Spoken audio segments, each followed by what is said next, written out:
उवाच एवमेतत् पुरा पृष्टो व्यासेन ऋषिसत्तम सनत्कुमारं प्रोवाच तदेव कथयाम्यहम्।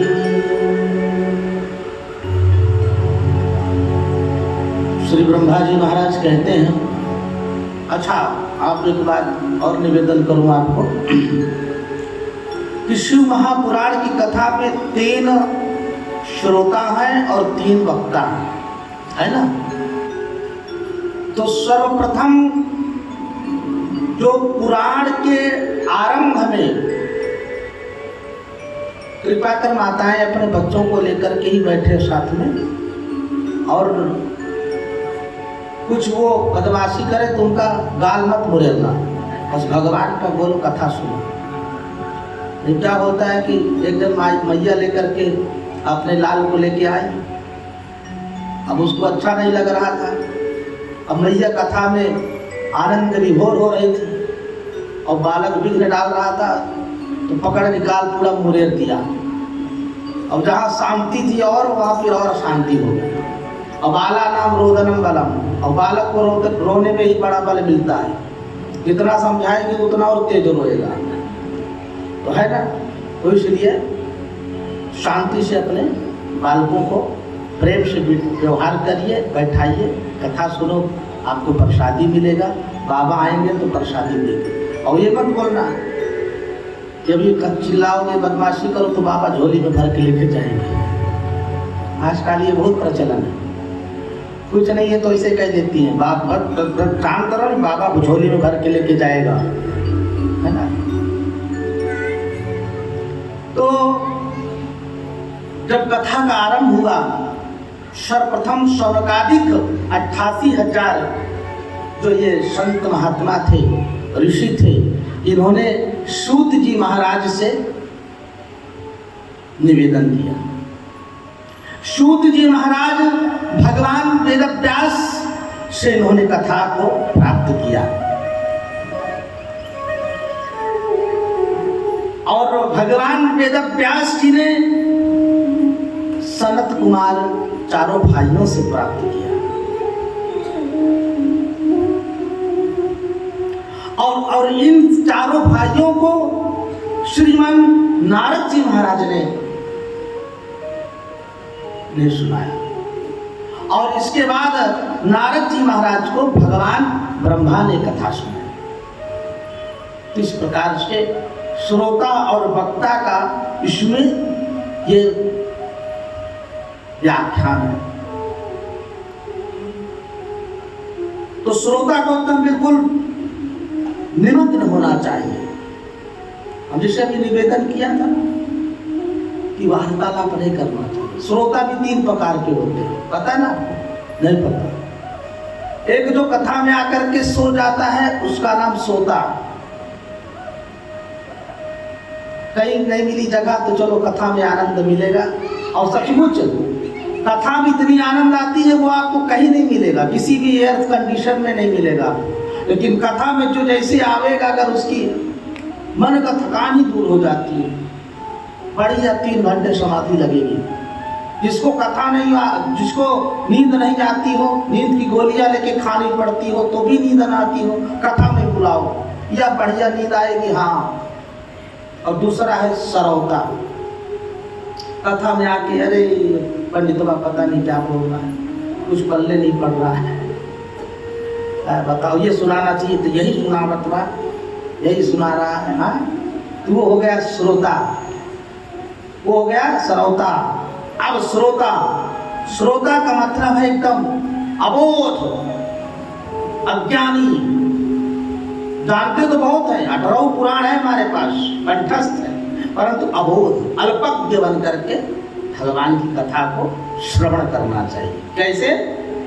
अल्पज्ञ, बिल्कुल भगवान को चित्त में धारण करके, भगवान को चिदानंद सिंधु मोहापार, भगवान को लेकर के चलोगे, जो ये मोह है भगवान दूर करेंगे, फिर भगवान की कथा सुनने को मिलेगी।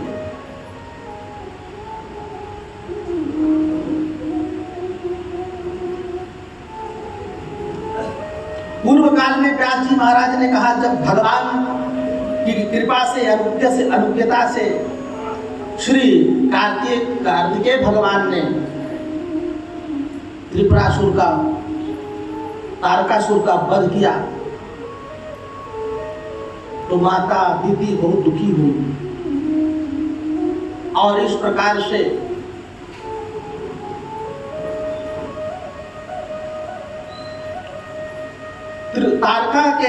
तारकासुर के 3 पुत्र थे।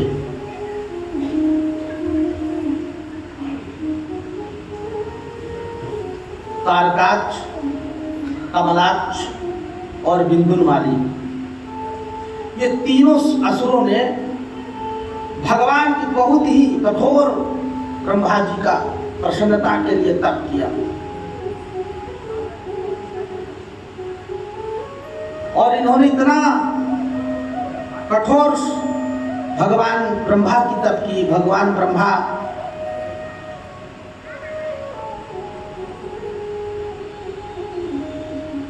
सौ वर्षों तक अपने चारों तरफ आग लगा करके और तपस्या करते, 100 वर्षों तक जल में समाधि लेकर के ये लोग तपस्या किया। इसमें भी ब्रह्मा जी प्रसन्न नहीं हुए। फिर तीनों ने कहा, इससे और कठिन साधना करें। 100 वर्ष में जल में समाधि लिया और इसके बाद 100 वर्ष तक सर के बगल होकर के जो सिरासन पर इन्होंने तपस्या किया, फिर भी ब्रह्मा जी प्रसन्न नहीं हुए, प्रकट नहीं हुए। इसके बाद इन्होंने और कठिन साधना शुरू किया। 1000 वर्ष तक एक ही पैर पर खड़े होकर के ये तीनों असुरों ने बहुत ही कठोर तप किया।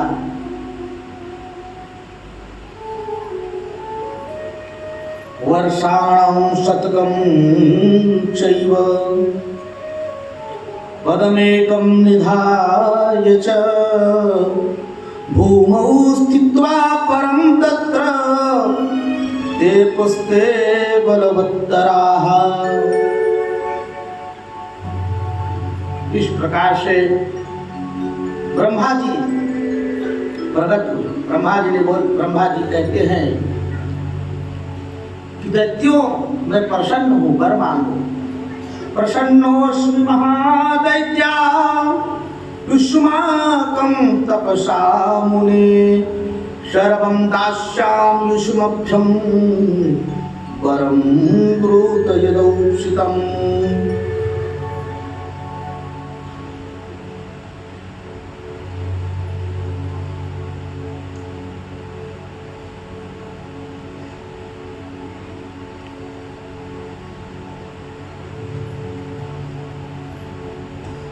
इतना कठिन साधना तुम लोगों ने किया है,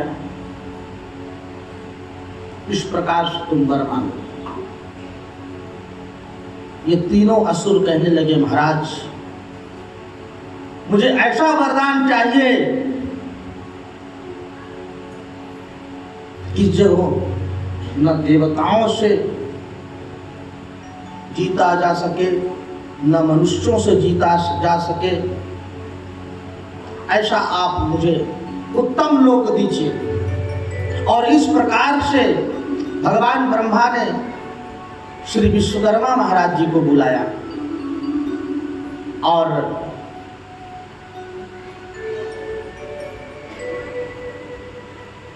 विश्वकर्मा महाराज जी ने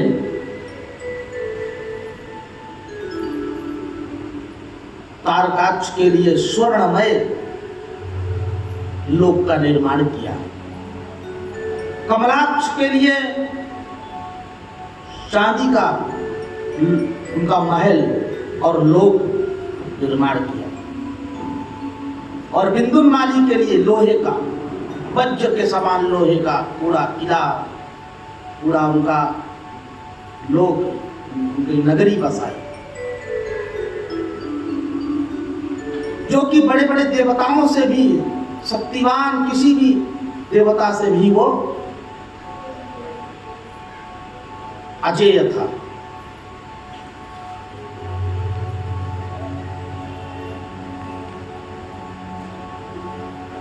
अब ये तीनों असुर वरदान पा करके और ये लोगों ने देवताओं को सताना शुरू कर दिया।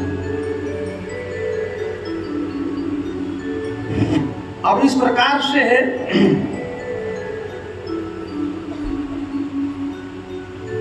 सब देवता लोग भगवान ब्रह्मा जी के पास गए और कहने लगे कि हे भगवान, ये तीनों खल जो है हम लोगों को बहुत सता रहे हैं। खल का मतलब जानते हैं? खल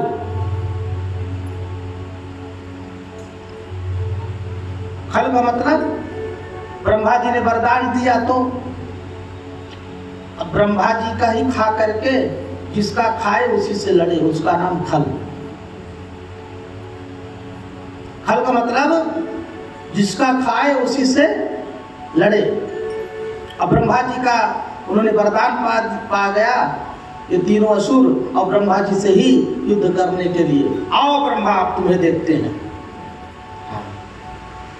तो जिसका खाए उसी से लड़े, उसी का नाम खल है। दैत्या नाम परमम खला है।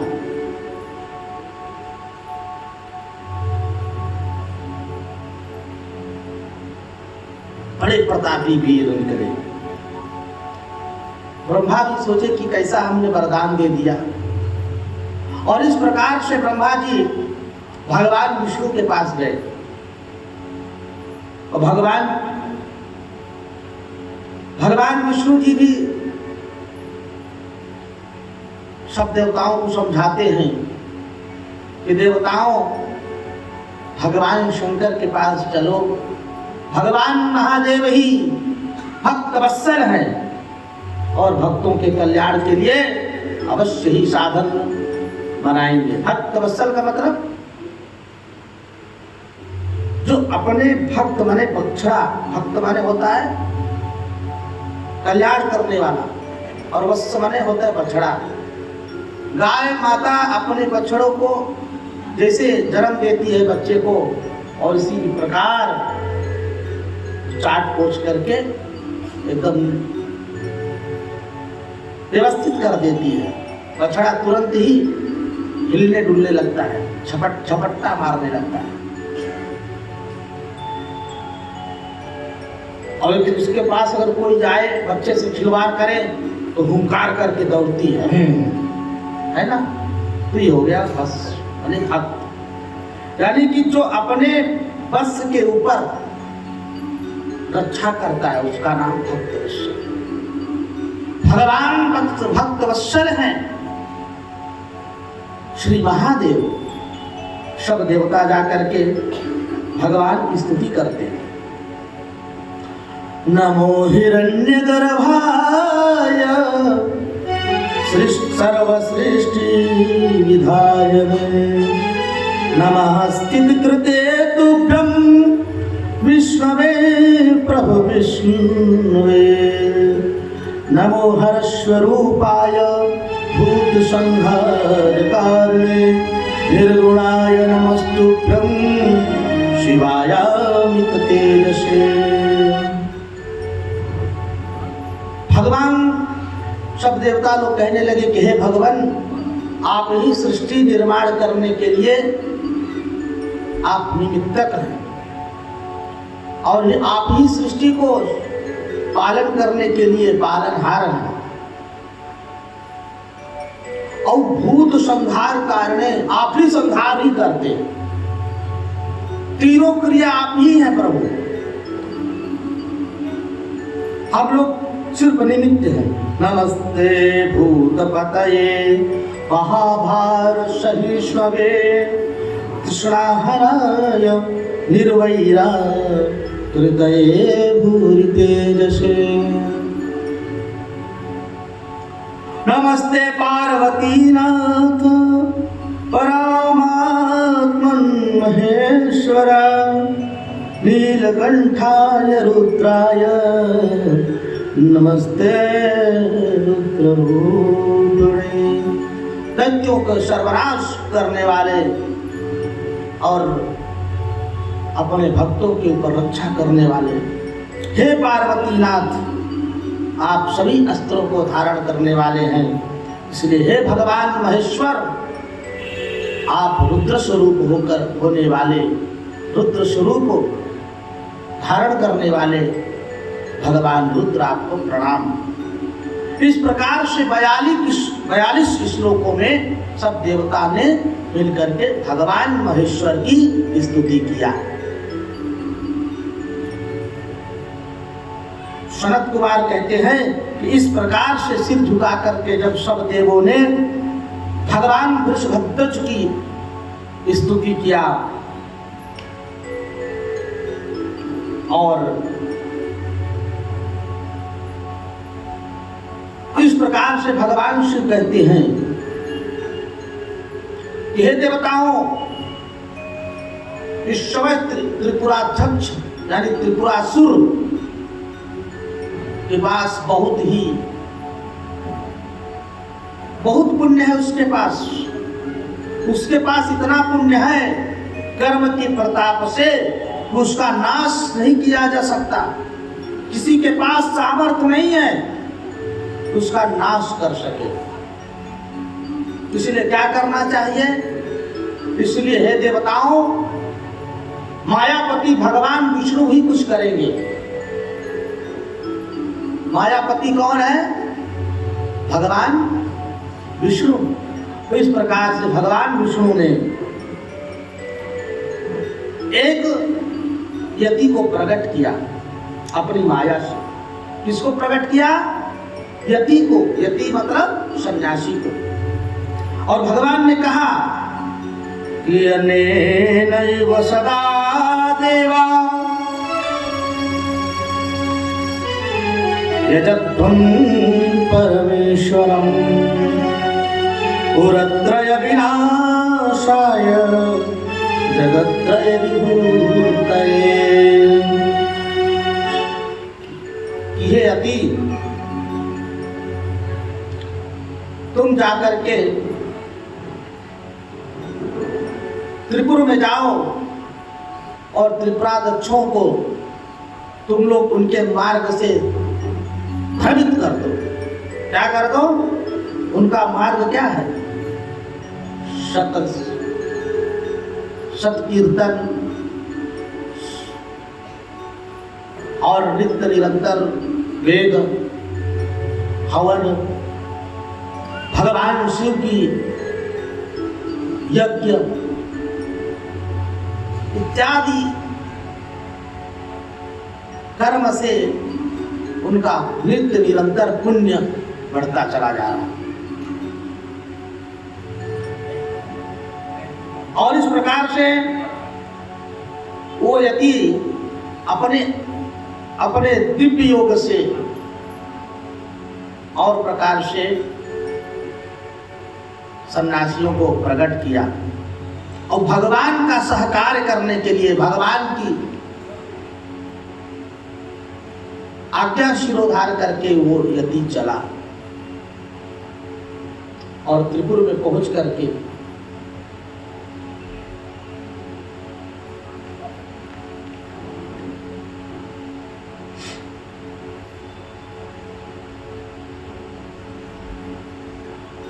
श्रुणुदैत्यपते वाक्यं मम संज्ञानगर्भितं वेदान्तसार सर्वस्वं रहस्यं परमोत्तमं। हे दैत्यराज सुनो,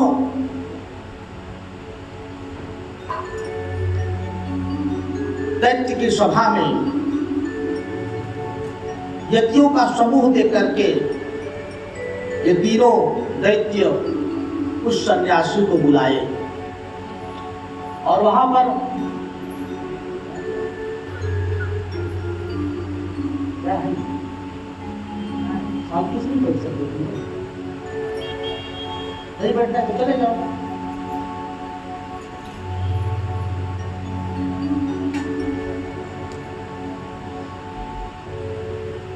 रेस्टोरेंट में नहीं बैठूंगा, सब लगती है। मर्यादा का थोड़ा ध्यान रखो।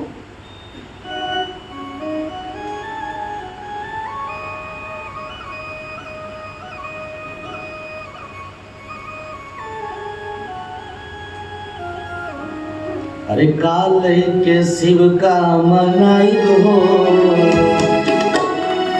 शिव मानत नाही।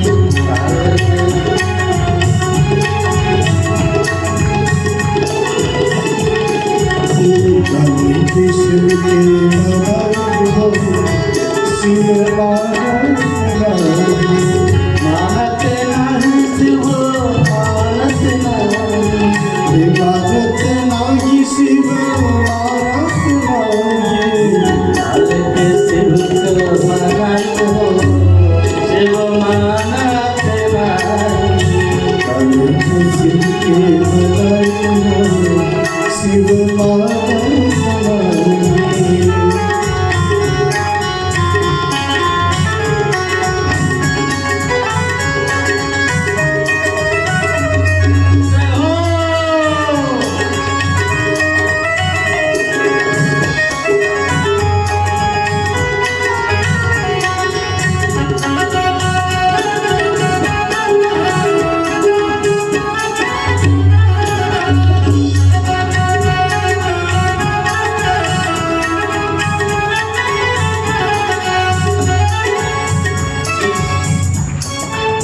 शीश मुकुट शिव के मन हो न भावे। शीश मुकुट शिव के मन हो न भावे। शीश मुकुट शिव के मन हो न भावे। शीश मुकुट शिव के मन हो न भावे। न भावे शिव के मन हो न भावे। मन हो न भावे शिव के मन हो न भावे। पाई हो, शिव मानत नाही। कलश से पाई हो, शिव मानत नाही। काल के शिव के मनाई हो, शिव मानत नाही। काल के शिव के मनाई हो, शिव मानत नाही।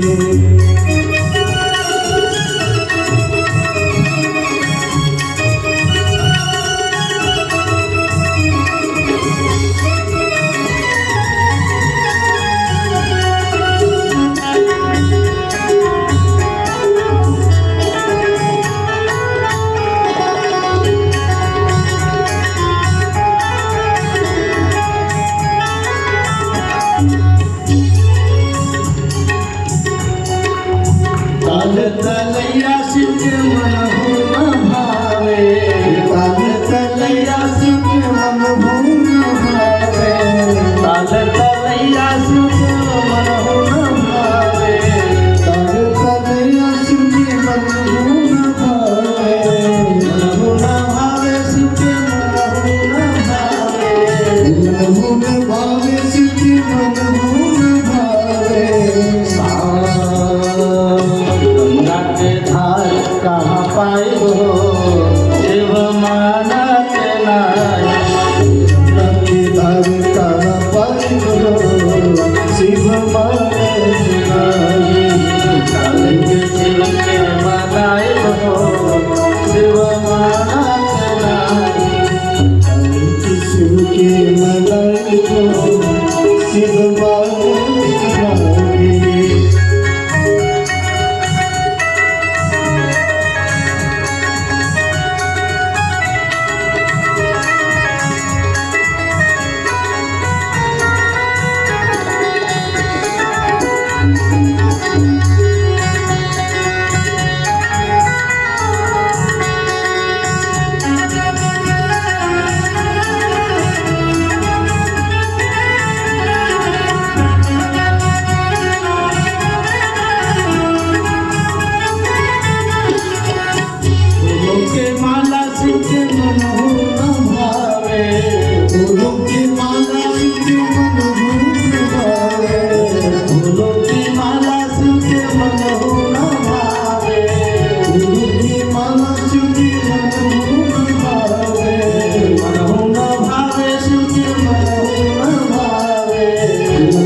नागों के माला कहाँ पाई हो, शिव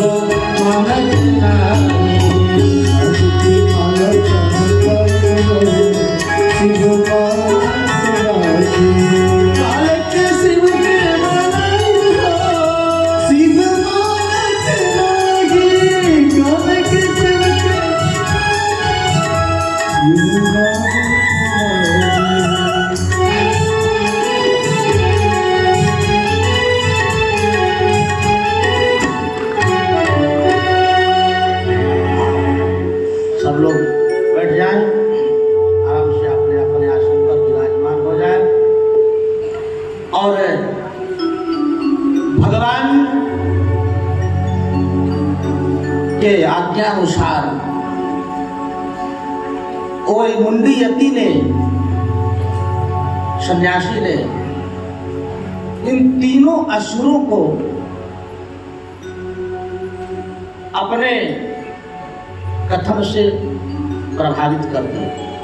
देखो राजन, ये पूजा पाठ ये सब करने का आडंबर मत करो, सत्य और पथ पर चलो।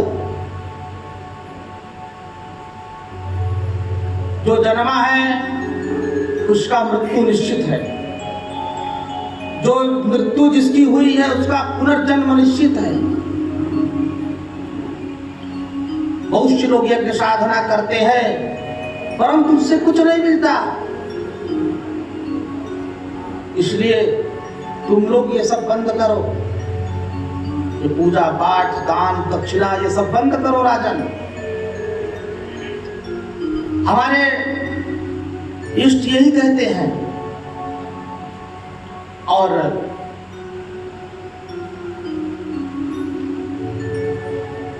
प्राणियों के लिए यहीं पर नरक है, इसका दुख है, और यहीं पर स्वर्ग है, यही जिसका सुख है।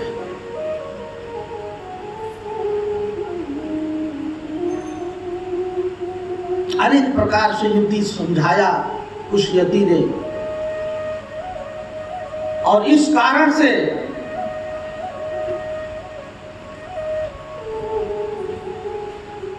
उन तीनों दैत्यों का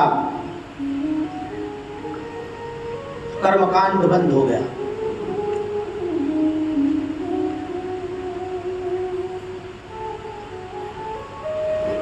यज्ञ बंद हो गया, भजन संध्या सब बंद हो गया, और कर्म को छोड़ करके, सत्कर्म को छोड़ करके, और वो सब लोग भोग विलास में लग गए। भगवान शिव कहते हैं कि हे देवताओं, जो लोग अपने सत्कर्म से विमुख हो गए हैं, यज्ञादि कर्मों से विमुख हो गए हैं, संध्या कर्म से विमुख हो गए हैं, जो गौ सेवा से विमुख हो गए हैं, जो ब्राह्मण सेवा से विमुख हो गए हैं, जो बड़ों बुजुर्गों के आदर से भ्रष्ट हो गए हैं,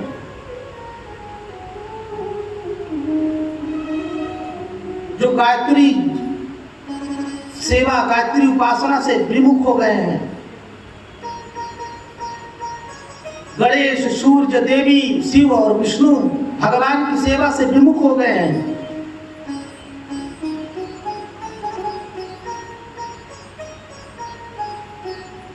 उनको किसी भी प्रकार से उनका पतन हो जाता है। उनको उनके पतन होने में बहुत देर नहीं लगती, परंतु जो ये सब संभाल के रखा है उसका कोई पतन नहीं कर सकता। और यही भगवान शिव ने जब देवताओं को समझाया, तो आज मुंडी यति ने, उनका एक नाम और है अहिरन। शिव महापुराण के इस चरित्र में प्रसंग में अहिरन शब्द का भी वहां पर संबोधन किया गया है।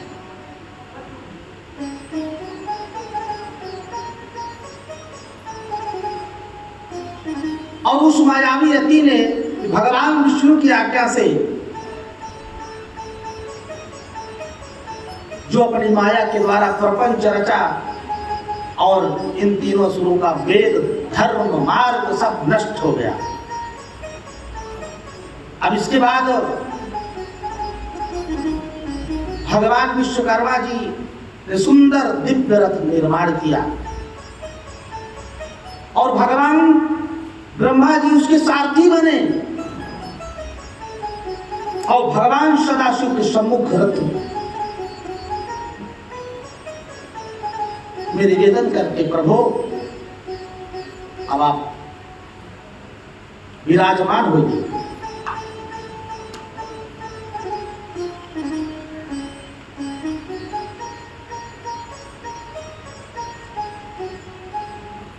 एक बात आप याद करिए, सनातन धर्म की रक्षा करने के लिए ये भगवान की एक युक्ति थी, एक माया थी।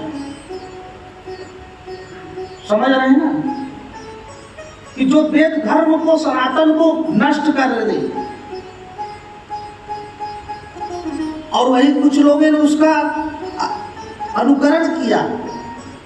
सनातन को नहीं मानते, वेद को नहीं मानते, धर्म को नहीं मानते, और वो अपना अलग ही धर्म बनाए कि भगवान विष्णु के अवतार है, भगवान विष्णु के अवतार है।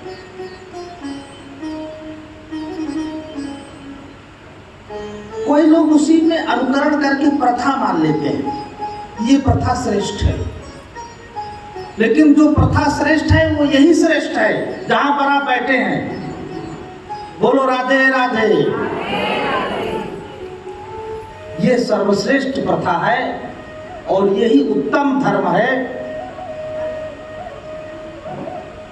इससे बड़ा कोई नहीं है। उनके अनुयायी आज भी भ्रमण कर रहे हैं, मूर्ति पूजा, मूर्ति सेवा, मूर्ति हवन, देव धर्म हवन इत्यादि सब बंद कर दिया उन्होंने। उनकी ही अपना ही वही माया चल रहा है कि ऐसा नहीं करना चाहिए। जब से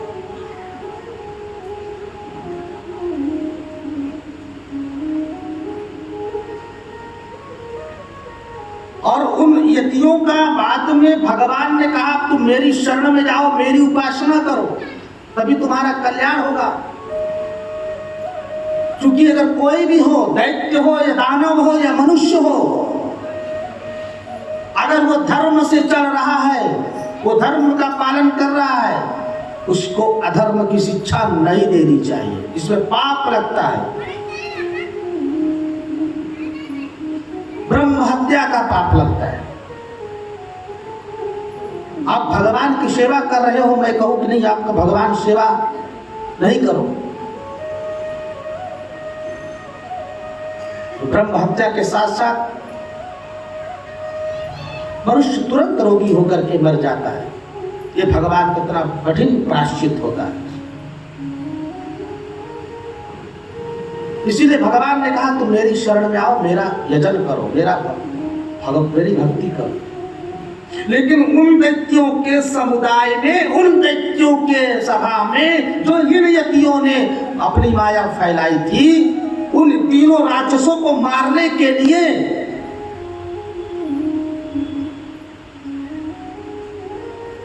आज सभा में तो बहुत सारे लोग हैं। कोई प्रसंग सिर्फ यह है कि किस प्रकार से अधर्म का नाश हो। अधर्म यह है कि देवताओं को सता रहे हैं, परंतु उन सभा में कुछ लोग तो ऐसे थे जो कि बड़े, हमारे राजा ही, जब हमारे महाराज, मेरे सम्राट जब ऐसा पालन करने के लिए दीक्षा ग्रहण कर लिया है, मंत्र दीक्षा ले लिया है इन बड़े महाराज से, तब तो हमको भी उसका अनुयायी होना चाहिए कि नहीं होना चाहिए, पालन करना चाहिए। इसी परंपरा को लेकर के आज तक चल रहे हैं और इसमें इनका पतन के अलावा और कुछ नहीं है।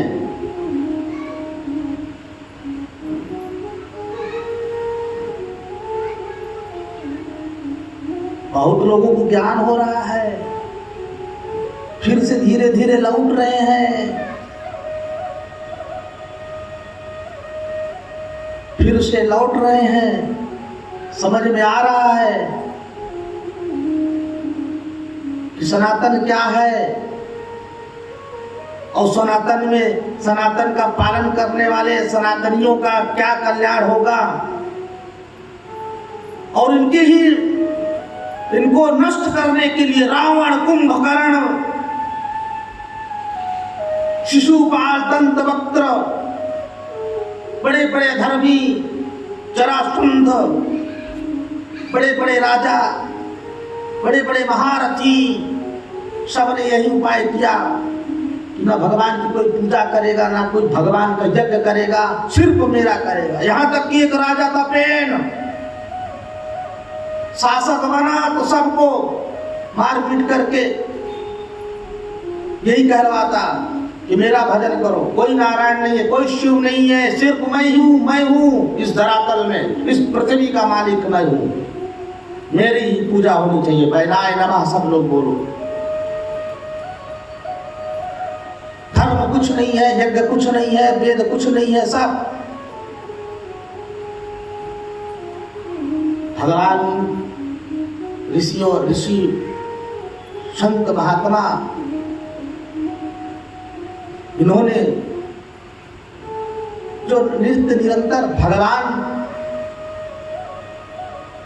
की यज्ञ से, साधना से, चिंतन से, योग से, समाधि से जो तत्व, परम शक्ति लेकर के एकत्रित करते हैं और पल भर में बोला हुम, वह का वहीं पर प्राणांत हो गया। हुम शब्द से, ओंकार शब्द से एक ही बार में तेरा सर्वनाश हो, वह धरती पे गिर पड़ा। रावण जैसे प्रतापी को भगवान ने उसका उद्धार किया। जलंधर आगे आपको श्रवण करने को मिलेगा। जलंधर कितना प्रतापी दैत्य था। देवता, वेद, गौ, ब्राह्मण, इन सब के बारे में जो गलत सोचा है, उनका भला कदापि नहीं हुआ है। इनका जो अनहित चाहा है, उनका सर्वनाश हुआ है।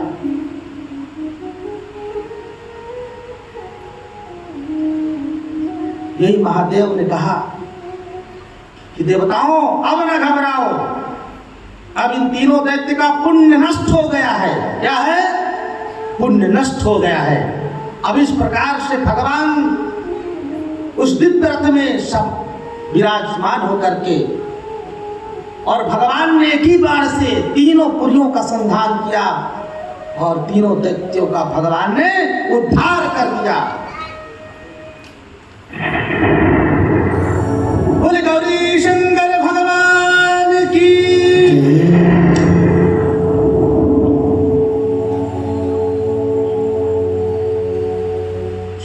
भगवान विष्णु ने स्तुति किया, जय हो प्रभु, जय हो, जय हो।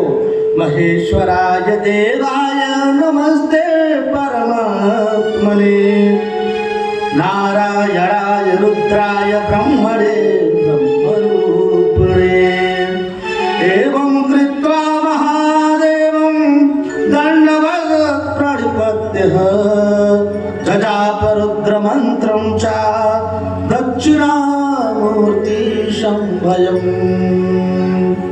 जले स्थित्वा सार्धकोटिप्रमितं तन्मना प्रभु, संस्मरन् मनसा शम्भो स्वयं प्रभुं परमेश्वरम्।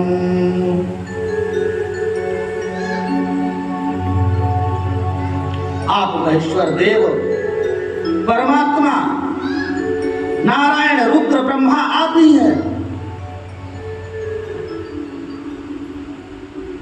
इसलिए हे प्रभु, परब्रह्म स्वरूप भगवान, शाश्वत स्वरूप ब्रह्म रूप भगवान आपको बारंबार प्रणाम करते हैं, नमस्कार करते हैं। और इस प्रकार से भगवान महेश्वर की स्तुति सब लोग किया। वहां पर तीनों देवता राक्षसों का वध हुआ, उद्धार हुआ, लेकिन मैं बच गया। जो मैं नाम का दैत्य था, दानव था, उसको भगवान शिव ने नहीं मारा। मैंने भगवान की स्तुति किया, हे भगवान देव देव महादेव भक्त वत्सल शंकर कलवृक्ष स्वरूपो श्री सर्वपाच विवर्जिता। हे भगवान, आप तो जिस पर करुणा करते हैं, जिस पे दया करते हैं, वो कल्प वृक्ष के समान हो जाता है। कल्प वृक्ष जो है, इसका पुष्प कभी मुरझाता नहीं। कल्प वृक्ष के सामने जो चिंतन करेंगे वो आपको मिल जाती है, मनोकामना पूर्ण हो जाती है। देव वृक्ष है, इसीलिए प्रभु आप उस वृक्ष के समान फलीभूत दाता हैं। आपने मेरे ऊपर कृपा करी। भगवान ने कहा, हे मैं, तुम मेरी भक्ति सदैव मन से करते रहना। तुम जाओ, अभी सुतल लोक में तुम जाकर के निवास करो, और कभी भी देव कार्य के लिए ही मन बनाना, देव कार्य के लिए ही, देव साधन देव कार्य देव हितो के लिए तुम अपने मन वचन कर्म को लगाना। और इस प्रकार से मैंने भगवान की शरणागति करी, भगवान की शरणागत होकर के और भगवान की स्तुति करके मैं जो है सुतल लोक को जाकर के निवास किया।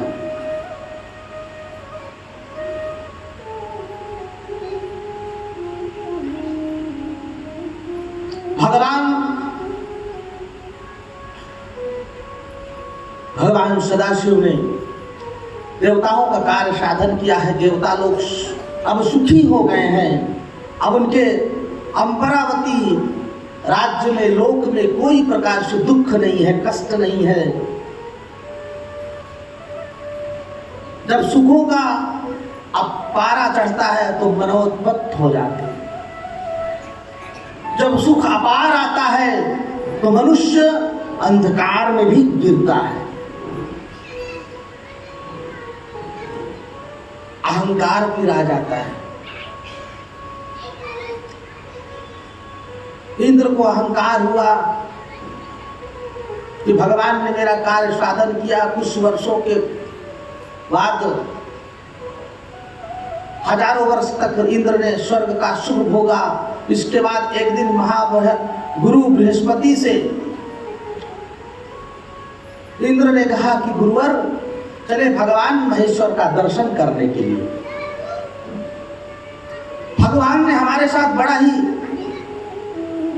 कष्ट किया है कि भगवान ने इन राक्षसों का वध किया और हमें सुख प्रदान किया। तो इसलिए गुरुवर, चले भगवान का दर्शन करें। हाथी में सवार होकर के ऐरावत में इंद्र चल दिया। यहीं पर अहंकार आ। जब हम बड़े बड़े गाड़ी, बड़े बड़े महल, बड़े बड़े धन संपत्ति के मालिक होते हैं तो हमें अभिमान चढ़ता है कि सब मैंने किया है, मैंने किया है, मैंने किया है, मेरा है, मेरा है। और इस अभिमान से जब अपना कर्म बिगड़ता है तब पुनः दुख घेर लेती है। जब त्रिपुरासुर का पुण्य नष्ट हो गया, जहां वेद धर्म, उसका सब शास्त्र धर्म सब नष्ट हो गया, वहां पर दरिद्रता ने निवास किया। तभी जाकर के भोले बाबा ने उसका संहार किया।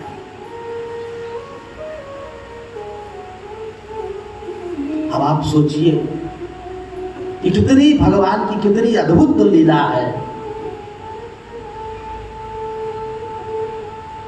कोई अगर असुर भी अगर भगवान का भक्ति करता है, यज्ञ करता है, पुण्य अर्जित करता है, उसको भी स्वयं भले बात में वो उसका जब तक पुण्य है, बैलेंस बना हुआ है पुण्य का, तब तक उसको न त्रिशूल मार सकता है, न चक्र मार सकता है, न भाला मार सकता है, कुछ भी नहीं कर सकता।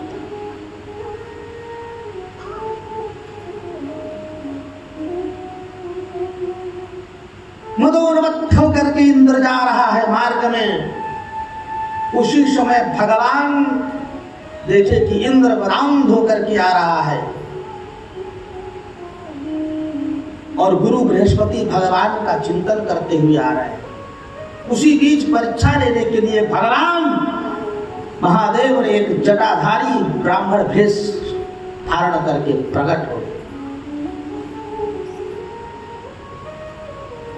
ऐरावत के सामने भगवान खड़े हो गए, पूछने लगे, हे वृंद, कहां जा रहा है?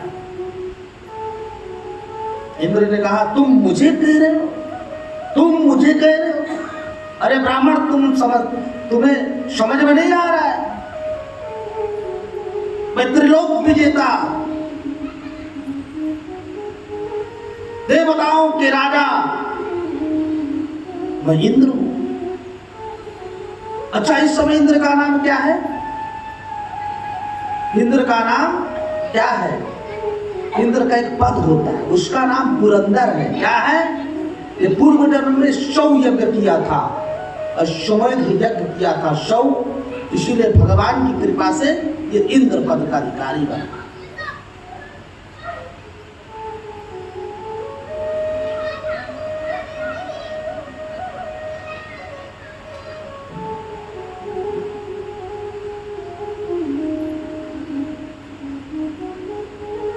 भगवान उन ब्राह्मण वेशधारी भगवान के ऊपर इंद्र ने अपना वज्र तान लिया और जैसे भगवान इंद्र ने अपना वज्र ताना भगवान के ऊपर प्रहार करने की दृष्टि से, उस समय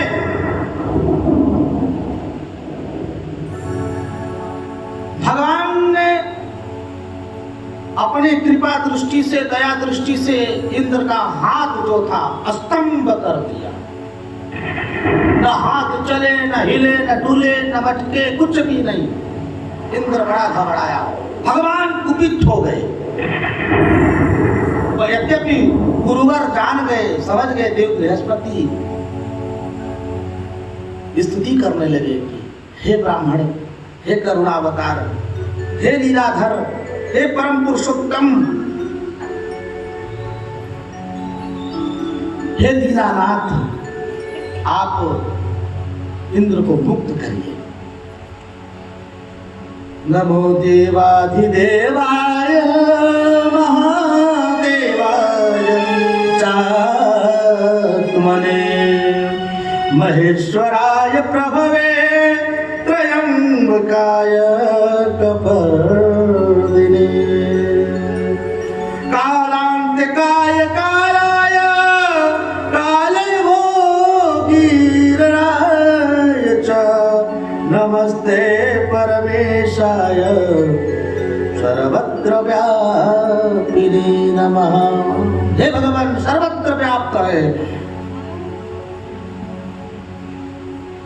भगवान, सर्वत्र विद्यमान है। हरे हरे व्यापक सर्वत्र समाना, प्रेम ते प्रगट होई मैं जाना। हरि व्यापक सर्वत्र समाना, प्रेम से प्रगट होई मैं जाना।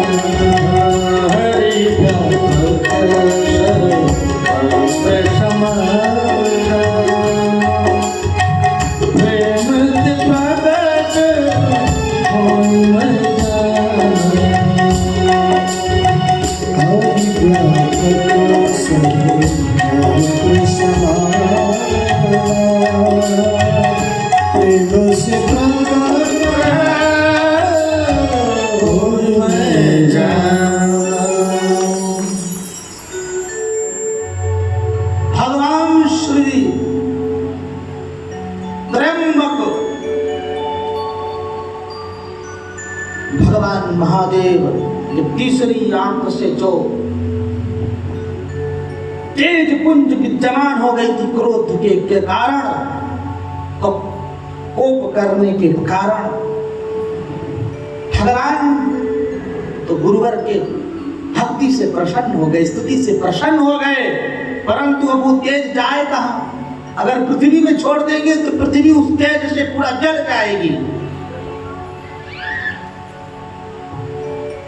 भगवान ने अपने दाहिने हाथ में तेज को पकड़ा, मुट्ठी बांधा, नचा के यूं फेंका, साजार सीधा जा करके समुद्र में गिरा और उस तेज पुंज से जलंधर की उत्पत्ति हुई।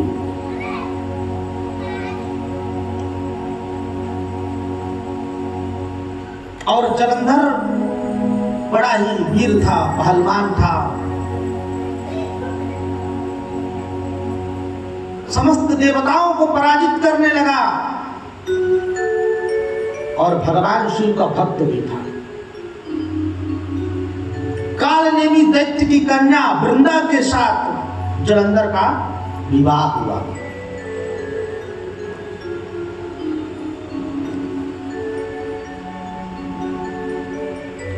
इसके बाद शरद कुमार सनंदन सनकादि के भाइयों ने कथा करी, कथा विस्तार में बताया, सुनाया।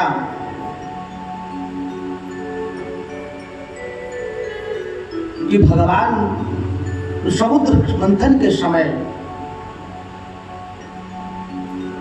इसी प्रकार से कालकूट से समस्त देवताओं को, समस्त मनुष्यों को, पृथ्वी पर सभी जीवों की रक्षा करे। जब ये जलंधर ने पूरे तीनों लोग को जीत लिया और भगवान देखिए मतानुसार मनवांतर के कथा के द्वारा एक समय दुर्वासा मुनि ने भी भगवान नारायण का दर्शन करके आ रहे थे और उन भगवान नारायण ने अपने गले में जो दिव्य हार पहन रखी थी, महाराज दुर्वासा मुनि के प्रसन्नता के लिए वो दिव्य हार माला गले में डाल दिया। दुर्वासा मुनि बड़े प्रसन्न हो रहे हैं, भगवान ने कृपा करी, भगवान ने कृपा किया है, मुझे माला पहनाई है, अपने हाथों से माला मुझे पहनाई है। दुर्वासा मुनि प्रसन्न होते विचरते रहे, स्वर्गलोक से मृत्युलोक, मृत्युलोक से स्वर्गलोक, कैलाश लोक, ब्रह्मलोक, सब जगह जा रहे हैं। इंद्रलोक जब पहुंचे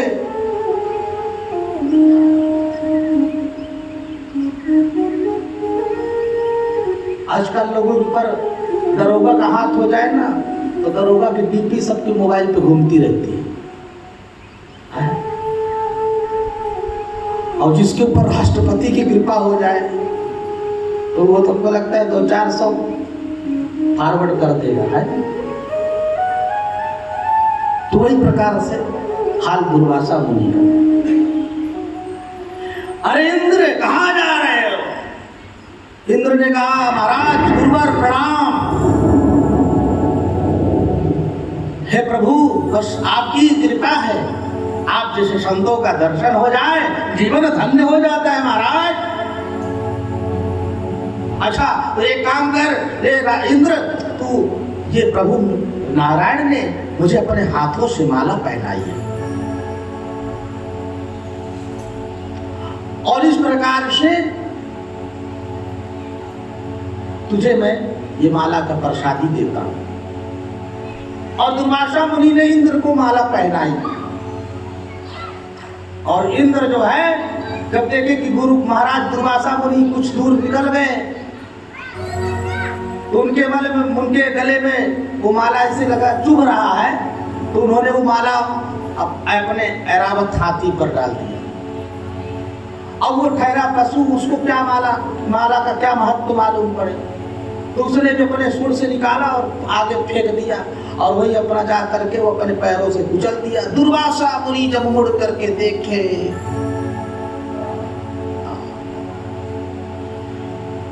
ये धूर्त इंद्र ने बताओ मदान हो गया, हमारे प्रभु का प्रसादी हाथी कुचल करके जा रहा है। अरे इंद्र तू अपने ऐश्वर्य के घमंड में तू मेरे प्रसादी का अपमान किया, मैं तुझे श्राप देता हूँ, जा तू अपने ऐश्वर्य से च्युत हो जा, गिर जा, तेरे यहाँ सब राज लक्ष्मी सब नष्ट हो जाए।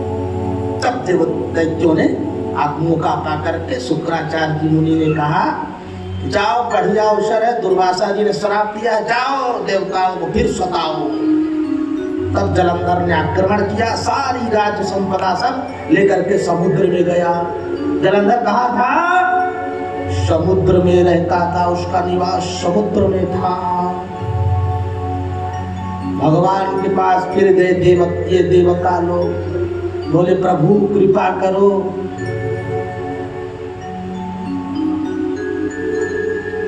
हम लोग सब दरिद्र हो गए हैं,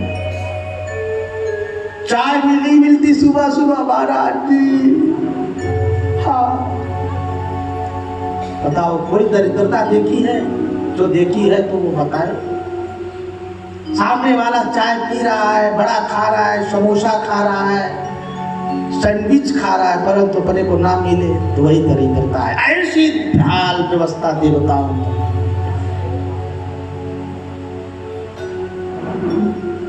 परंतु ये जब प्रकोप लगता है, श्राप लगता है, कर्मों का श्राप आता है, इसलिए अपने हाथ में जब आए देने की कोशिश करो, देना चाहिए। भगवान प्रसन्न होते हैं, फिर देने के लिए दो हाथ बना करके भरपूर व्यवस्था कर देते हैं, जाओ फिर दो। और जो हाथ सकेलते हैं फिर क्या बोलते हैं?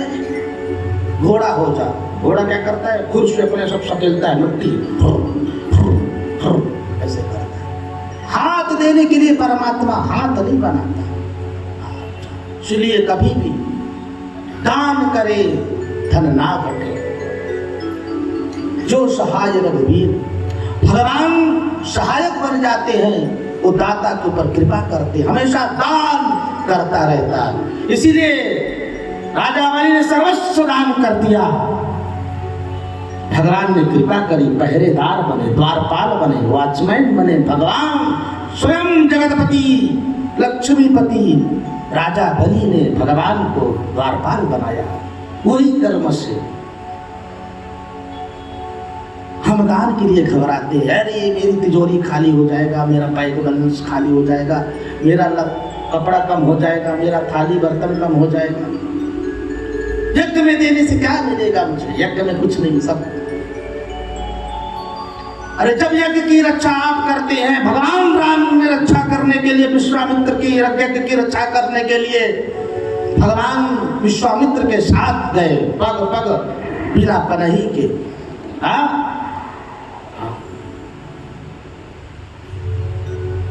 पनही मतलब जानते हो? पनही नहीं जानते? पनही का मतलब खड़ा हूं, ये जूता, ये चप्पल पहनो। हाँ, भगवान 14 वर्ष बन भी गए बिना पनही के, और तीनों भगवती अम्बा भी, सीता भी, भैया लक्ष्मण भी, प्रभु राम भी, पग में जूता चप्पल नहीं था, गलगल वेश था, सन्यासी वेश था। तपस्या करने के प्रभाव से जाना है, तपस्या करना 14 वर्ष।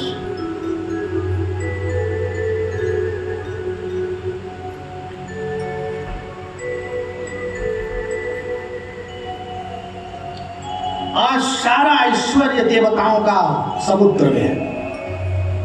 भगवान ने उपाय किया, देवताओं, भगवान महादेव का ध्यान किया, भगवान नारायण ने, और कहा, हे प्रभु, हे देवाधिदेव महादेव, फिर से इन देवताओं का ये दुख प्रकट हो गया। भगवान की आज्ञा हुई, सदाशिव की। भगवान नारायण ने कहा, देवताओं, अब तुम लोग कुछ ऐसा उपाय करो जिसके उपाय करने से तुम्हारा कल्याण होगा। क्या कल्याण करे महाराज? और कल्याण ऐसा करो,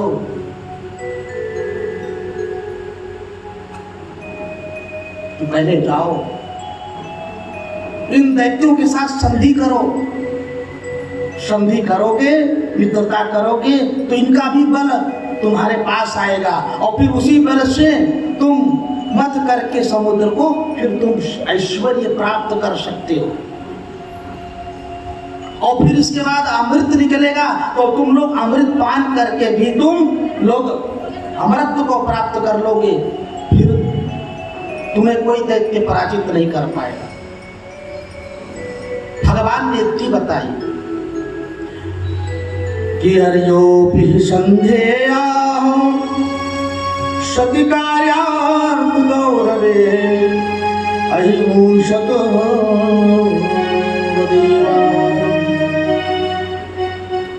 भगवान ने कहा कि हे देवताओं,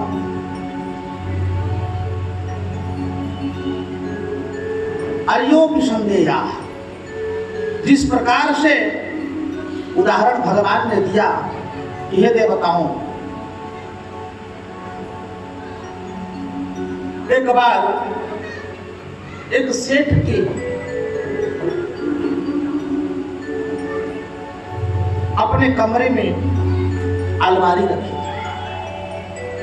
उस अलमारी में वो अपना कपड़ा वस्त्र रखता था।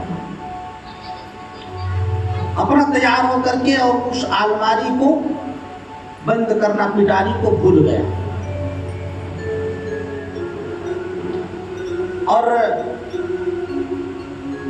और उस पिटारी के अंदर जाकर के चूहा छिप गया। उसे ध्यान आया, ओ हो, हमने तो पिटारी बंद ही नहीं करी। तो तब जैसे जैसे बंद करने के लिए पहुंच रहा था, उसके पहले ही सांप घुस गया उस पिटारी पर और दो तब सेठ जी ने पिटारी बंद कर दी, चले गए। अब जैसे ही सांप चूहे को देखा तो जीभ लपलपाने लगा कि आज तो भगवान ने बढ़िया आहार दे दिया है।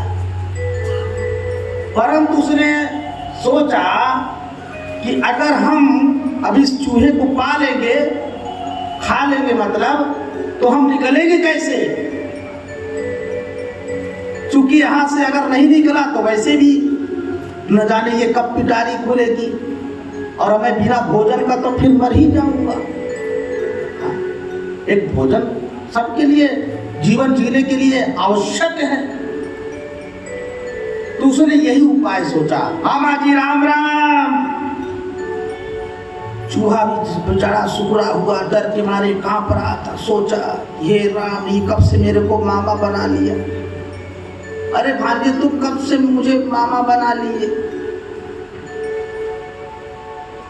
भांजे ने कहा, देखो मामा जी, हम लोगों ने, हम सब सर्पों ने बहुत बड़ी सभा किया और उस सभा में पारित पास ये हुआ कि आज से चूहों को खाना बंद। क्यों? क्योंकि अगर मामा जी आप लोग रहोगे नहीं तो हमारे लिए सुंदर सुंदर बिल कैसे बनाओगे? अब चूहा तो गदगद हो गया कि ये तो सचमुच भांजा है। तो मामा जी यहां से निकलने की उपाय सोचो। अब चूहा बिल्कुल पूछ लाने लगा प्रसन्नता से। चूहा ने कहा, अरे भांजे, तुम मेरा भी कमाल कहाँ देखते हो? देखो अभी अपनी तीखी तीखी दांतों से मैं कैसे इसमें सुरंग बनाता हूँ।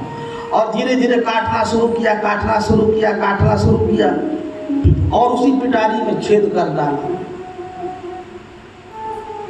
अब इसके बाद सांप ने उपाय सोचा कि अगर ये पहले निकलेगा तो ब्लप से भाग जाएगा, पकड़ नहीं पाऊंगा। तो उसने कहा, मामा जी पहले मुझे निकलने दो, क्योंकि मेरा शरीर है भारी और कहीं मैं अटक गया तो मेरी हो जाएगी यहीं पर धराशायी, इसलिए मुझे निकलने दो।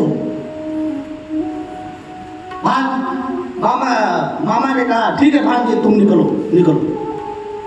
और इस प्रकार से सांप फट फैला करके उस छिद्र के सम्मुख खड़ा हो गया। और जैसे चूहा निकला उसी समय धम्मती से जीभ मुंह में भर लिया और 1 मिनट में ही गोविंदाय नमो नमः कर गटक लिया।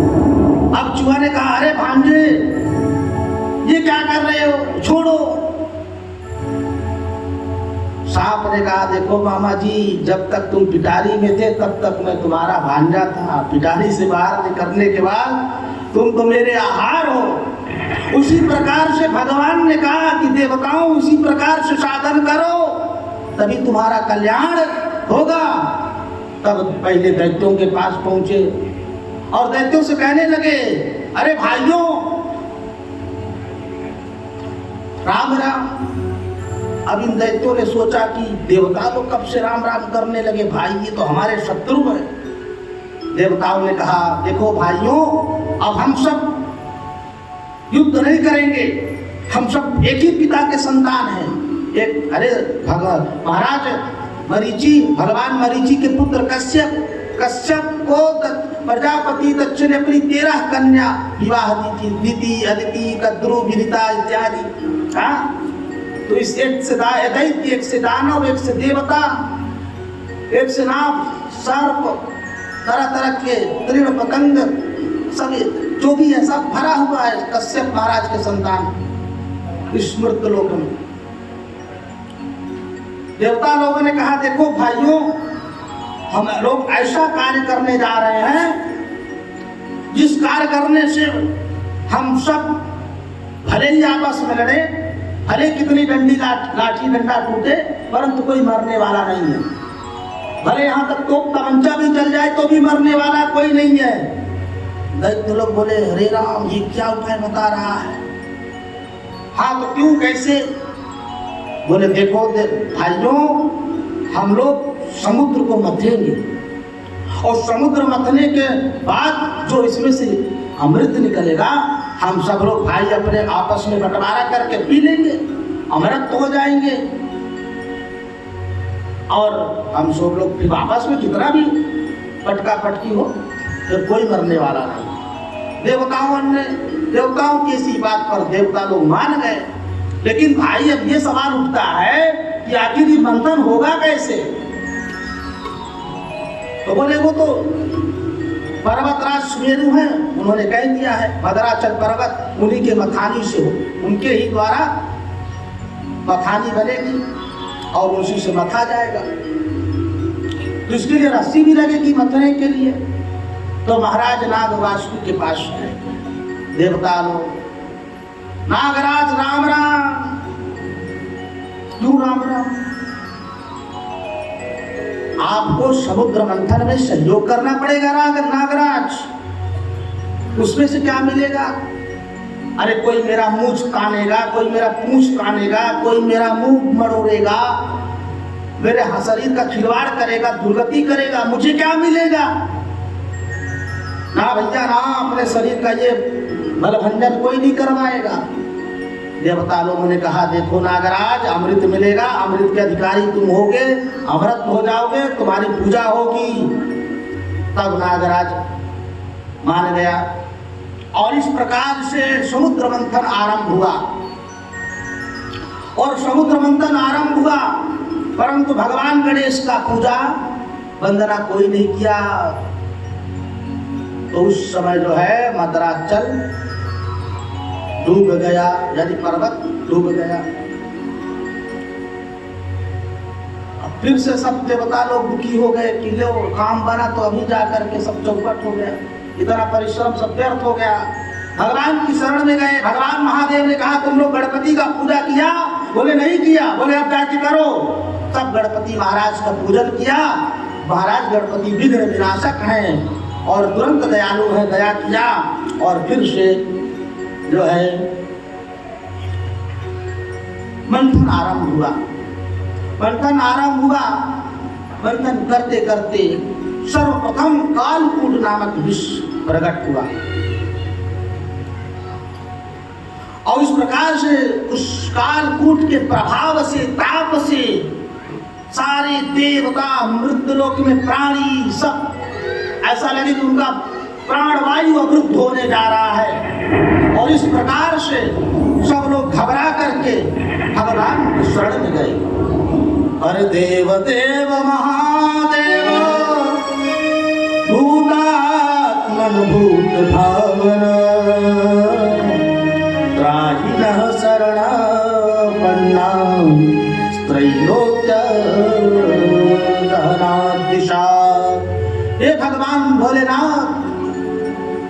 सर्वेश्वर आप कृपा करिए। भगवान भोलेनाथ भगवान श्री राम का ध्यान करके और अपने हृदय में प्रभु को स्मरण करके और कालकूट विष को पार किया। इसके बाद कामधेनु गौ प्रकट हुई और ब्रह्मवादी ऋषियों के लिए जो यज्ञ में दूध दही घी आदि की आवश्यकता पड़ती है यज्ञ सामग्री के लिए, सारे सब देवताओं ने ऋषियों को दिया।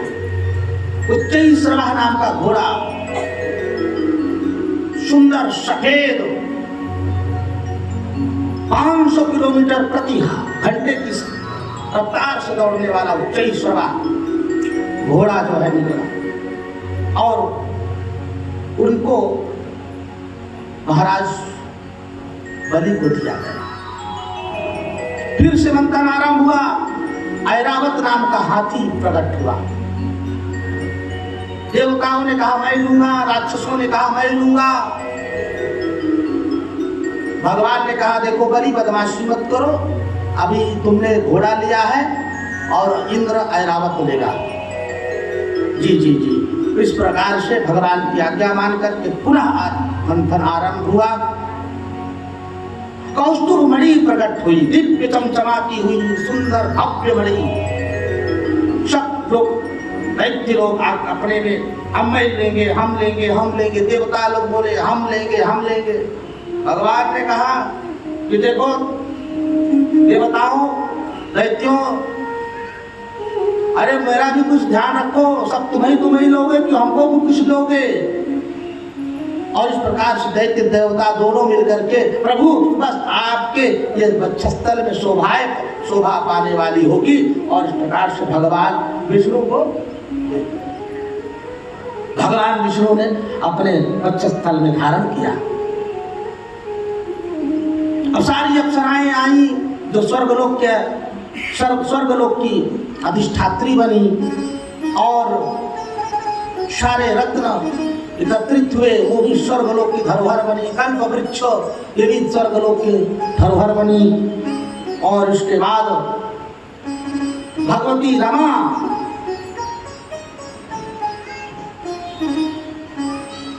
प्रकट हुई। बोले लक्ष्मी मैया की जय। यानी समुद्र की पुत्री कौन है? भगवती लक्ष्मी। और भगवती लक्ष्मी जो है प्रकट होकर के